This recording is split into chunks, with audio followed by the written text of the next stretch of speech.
I welcome you to the sharp career. आज मैं आपके लिए एक शब्द लाया हूं और वो शब्द बड़ा ही महत्वपूर्ण है, डकार। कोई भी ऐसा व्यक्ति नहीं है, छोटा हो, बड़ा हो, बड़े बूढ़े हो, सब के सब डकार लेते हैं खाना खाने के बाद। और इसको ये चिन्ह माना जाता है कि उसका पेट भर गया है। डकार आ गई है तो मतलब पेट भर गया है। तो देखें इसकी अंग्रेजी क्या होगी। Word of the day, belch. BELCH, belch. ये एक वर्ब भी है और नाउन भी है। नाउन करके मैंने सेंटेंस बाद में दिया है।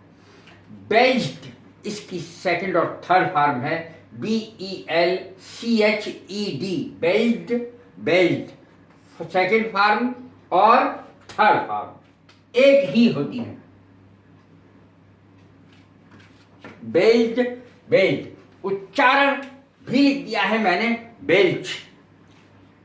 हिंदी अर्थ लिखा है मैंने, डकार लेना। हालांकि इसका अर्थ नाउन में डकार है और ये क्रिया भी यही है, डकार लेना।